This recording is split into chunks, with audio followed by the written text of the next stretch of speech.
Hey guys, welcome back. So it is wintertime in Oklahoma and it is so dark when I get off work now. There's no daylight. I'm so not used to it because in the summertime, you're able to go out to the farm and be out there and work until, 10 o'clock at night, get so much done.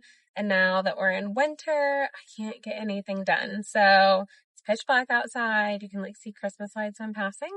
And I am headed out to our farm. So I don't know if you guys know, but we don't live on farm. We live off farm. We live about 15 minutes away from our farm. So it's a quick drive. It's not a big deal.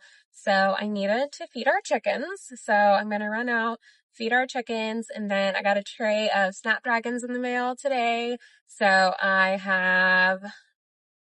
don't know how many is there. I knew earlier, 385, I think, Snapdragons to plant. So I am going to get those in the ground. I brought a light with me so that I can see what I'm doing, but I'm going to plant them in the tunnel. So I need to burn some holes. And I also, this is like me making my mental to-do list of all the things I need to do. I also need to turn our water off. So I turned it on the other day and then it hit me this morning that I did not turn the water back off.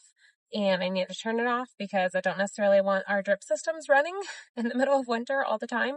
And they probably ran twice this week, and that is too much. So I'm going to turn them back off so that we don't get too much humidity inside of our tunnel. I've had the tunnel open all week because it's been such beautiful weather here. It's like, what's the temperature right now? It's 57 right now. So it's like a little bit windy, but not bad. But I don't want humidity in the tunnel. So I'm new to growing in the tunnel, so I'm just figuring it out.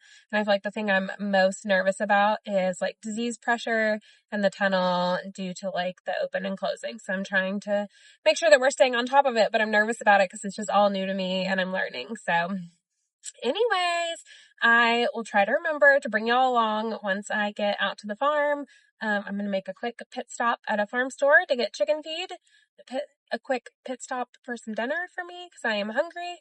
I left the rest of the crew at the house. I just had a really long day at work and I just felt like I needed a little farm date with myself. And I think that's okay because my husband golfs and he has little golf dates by himself all the time. So surely I deserve a little farm date by myself after a long, exhausting day. I have just been battling migraines lately, just cannot seem to get rid of them. And of course, I have another one coming on today. And so I'm hoping maybe a little fresh air, a little farm time might make me feel better. So we will see.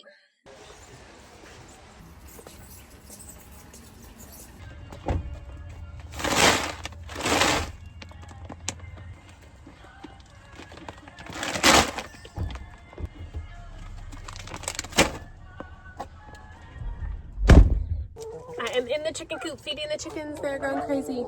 They had knocked their water over, so they're very thirsty little chickens, aren't you guys? By guys, I mean ladies, because they're all hens. But they are fed and watered. Aren't y'all little drama queens? We have 9 chickens in our coop. We have 3 Easter eggers. No, that's not right.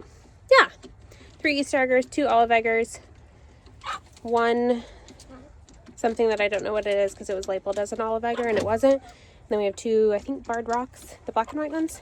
Then we have one that has little fluffy feet. I can't remember what kind it is. They're very cute. Here's our chickies. Hi, chickies. Hi, chickies, huh? Look how big you're getting. Oh my gosh, you guys so big. Oh my goodness. Hi. Gracious. I raised this one since it was a baby. Am I planting in the dark? Yes, I am. So I got a tray of Snapdragons in the mail today. So came out to the farm. Somehow this fabric had moved, so that took a little time to get it situated, but finally getting to plant. It's already 7 p.m. so definitely later than I wanted to get started, but we're started nevertheless, so that is good. So this is, I think, the reality of being a part-time farmer. So I work a full-time job, so the majority of my farming happens at nighttime. I will say over the last few weeks, I haven't, or the last couple, 2 weeks or so, I haven't really been farming in the evenings. I think I was just burnt out and tired, or missing the season, if I'm being honest. So I haven't been coming out here at night, but today just had a really stressful day and felt like I just need some quiet time out at the farm. So I went ahead and came out. It was interesting though. When I got here, came out here by myself, and shouldn't tell the whole internet, but I just did. But I came out here by myself, and someone had stopped and parked at the front of the farm. Scared me because we're on like a private road, so unless they're like coming to see us or our neighbor, they don't belong back here. So that was a little scary, but it's fine. I got our chickies fed, and interesting, I think that maybe one of the girls might be a boy, or maybe two of them. So gonna have to figure that out because I'm not sure, but I'm pretty attached to him or her now. So now I want to keep them because I raised that one from a baby. Come on. Come on. Okay. I should have brought a pencil like that person who told me, but these are actually coming out very easy. Who do y'all like to buy your plugs from? I tend to always buy from, I think it's like Baltagua, something like that, through Ball Seed is who I usually use for all of our plugs, and I think I prefer them. I don't feel like they're ever like overly rooted in when I get them. I feel like they're like just right. Can y'all hear that? So there was a fox in the field chasing a deer when I got here. Scary, but now I can hear all of them and they are being loud. I was supposed to have scabiosa coming, and I was excited about that. I don't know if it's the right time to be planting scabiosa.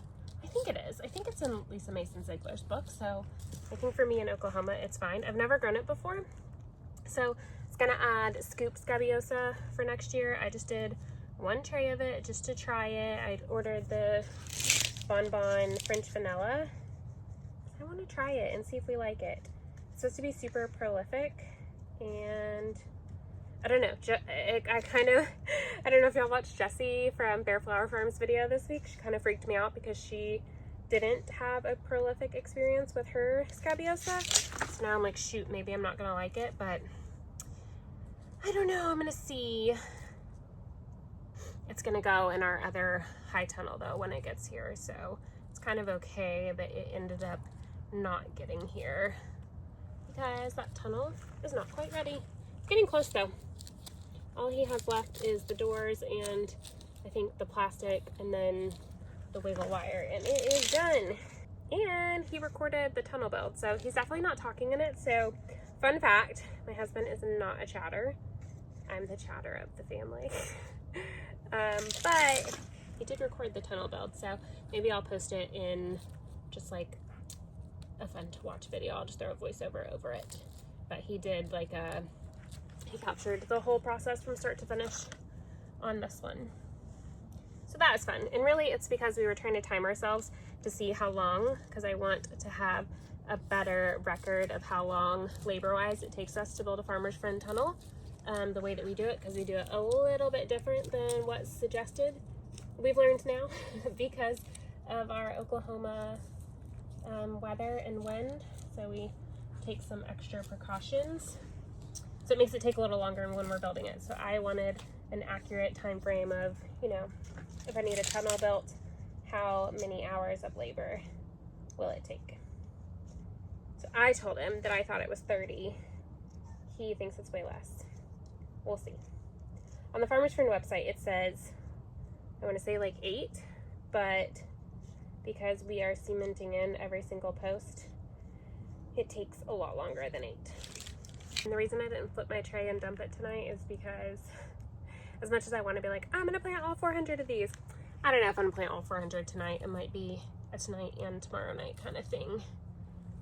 But it is interesting how I'm definitely much more motivated to come plant a tray of plugs after growing them for a season, because sometimes I'm really terrible about letting plugs die in the tray before I can actually like get them planted, because I just always overorder and order too much. But this year, I don't think I let one a half tray, and it wasn't one that I ordered. It's like one that I bought from someone else. I accidentally killed it because I forgot about it. But it was like because it wasn't on like my normal schedule, like I hadn't planned it, so I didn't have it in my plan. Do y'all start your plug or your Snapdragons from plugs or from seed, or do you buy plugs? I found my twin. We made a pit stop at the Christmas Chute. We'll show y'all when we go out there. So we're at the Christmas Chute. Look how cute it is. It's gonna make y'all sick.